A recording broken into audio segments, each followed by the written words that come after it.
ఎడారిలో సెలయేర్లు. మే 1వ తారీఖు. అబద్ధమాడనేరని దేవుడు అనాది కాలమందే వాగ్దానము చేసును. తీతు పత్రిక 1వ అధ్యాయము 4వ వచనం. విశ్వాసం అంటే ఒక విషయం తప్పకుండా జరుగుతుంది అనే ఒక రకమైన సంకల్ప శక్తిని మన మనస్సులో పెంచుకోవడం కాదు. దేవుడు ఈ మాట చెప్పాడు కాబట్టి జరుగుతుందనే సత్యాన్ని గుర్తించడమే. ఆ మాట నిజమని ఉల్లసిస్తూ దేవుడు పలికాడు కాబట్టి ఇక చీకు చింత మాని ఉండడమే విశ్వాసం అంటే. విశ్వాసం అనేది మనకు దొరికిన ఒక వాగ్దానాన్నే భవిష్యవాణిగా మలుచుకుంటుంది. అది ప్రస్తుతానికి వాగ్దానమే కాబట్టి మనం సహకరించకపోతే దానికంటూ ఒక అర్థం ఉండదు.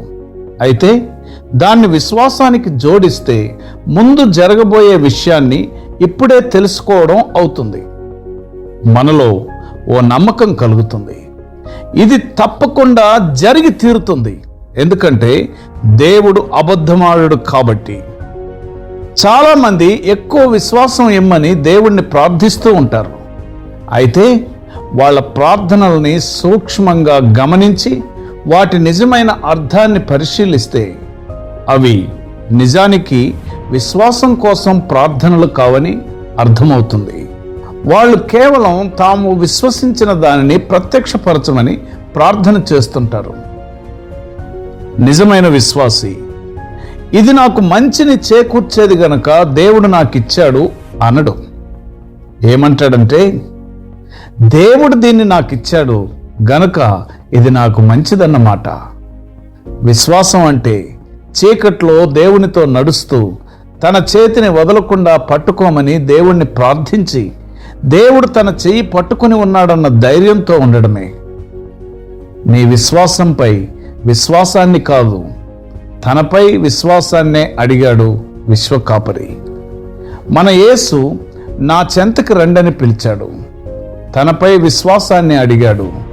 వెలుగు నీడల్లో విశ్వసించండి, విశ్వాస ఫలాలను ఆయన నుండే ఆశించండి. దేవుడు ఇలా చేస్తాడని నాకు బాగా తెలుసు అని నీవు ఏ విషయం గురించి అనుకుంటున్నావో ఆ విషయం దరిదాపు జరిగిపోయినట్లే. దాని విషయం నీవు కృతజ్ఞతాస్తుతులు చెల్లించడం ఇప్పుడే ప్రారంభించాలి. ప్రియ స్నేహితుడా, ఈ కష్ట దినాల్లో నీవు దేన్ని నమ్ముతున్నావో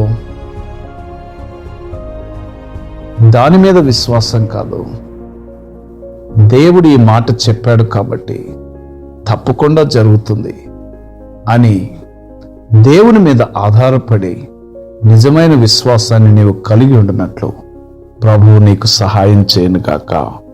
ఆమెన్.